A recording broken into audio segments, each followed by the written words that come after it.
Dans ce bar à vin, une nouvelle boisson est mise en avant sur le comptoir. Et ce n'est ni du vin, ni de l'alcool. C'est une macération de végétaux bio et cultivés en Wallonie. C'est tout naturellement que ces bouteilles ont trouvé leur place ici. Il y a une demande croissante de la part de la clientèle pour vraiment plus de consommation, donc sans alcool. Et qu'au SAN, il y a vraiment beaucoup de corrélations avec le vin. Donc voilà, les gens sont un petit peu lassés de devoir choisir en fait, entre des eaux, des jus, des limonades un petit peu trop sucrées. Cette boisson, on la doit à un chef doublement étoilé au Michelin. Cela fait une dizaine d'années que Sangoun de Jambre la propose dans son restaurant et tous les ingrédients sont cultivés dans son jardin. On avait finalement deux problématiques. C'était énormément de production au niveau du jardin. Et l'autre problématique, c'était les clients qui finalement limitaient leur expérience à de l'eau avec leur repas. On a un process assez spécifique qui garde vraiment toutes les vertus de la plante, que ce soit en sels minéraux, en vitamines, même en couleurs. Tout ça est extrait de manière naturelle. Ça se retrouve dans de l'eau. Pour proposer cette boisson en dehors du restaurant, le chef et ses associés ont dû voir plus grand. Ils ont mis en place une unité de production dans le Brabant wallon et l'embouteillage se fait dans la région de Charleroi. Et pour les matières premières, ils font désormais appel à d'autres maraîchers, tous situés en Wallonie.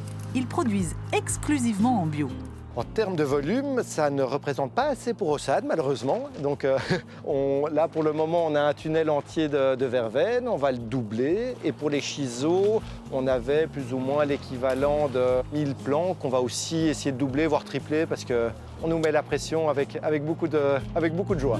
C'est un peu la rançon du succès. Après quelques mois de commercialisation, les objectifs sont déjà revus à la hausse.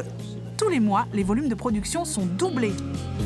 On peut arriver à 80 000 bouteilles par an, mais on est déjà, vu la demande que l'on a, on est déjà en train de réfléchir à structurer ça avec une usine, avec beaucoup plus de personnel, parce qu'on estime que le produit a vraiment vocation à sortir des frontières belges. Alors, qui sont les acheteurs en Belgique ? Des tendances se dessinent déjà. Les personnes qui ne consomment pas d'alcool, bien sûr, parfois de manière temporaire, comme les femmes enceintes. On trouve aussi ceux qui préfèrent éviter l'alcool sur le temps de midi. C'est notamment ce qui a convaincu cette enseigne de boulangerie. Et dans ce cas, un peu de pédagogie est nécessaire. Il y a toute une équipe qui a goûté effectivement les trois Ossan et qui a fait vraiment le food pairing avec nos produits à la carte, où le rosé, par exemple, convient parfaitement bien au brunch botaniste, où le blanc se marie très bien avec notre tartine chèvre-poire, et le rouge se marie super bien avec notre tartine de bœuf belge. Aujourd'hui, des restaurants, des bars à vin, des épiceries bio proposent cette boisson. En commerce, il faut compter environ 12 € la bouteille de 75 centilitres, ce qui est comparable à un bon vin. On peut le déguster comme le vin, vraiment. Moi, je le sers vraiment dans des verres à tulipes, qui resserrent un petit peu les arômes.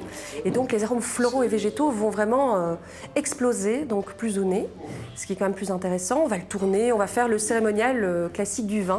À chacun de goûter cette nouveauté pour se faire son avis, en toute sobriété.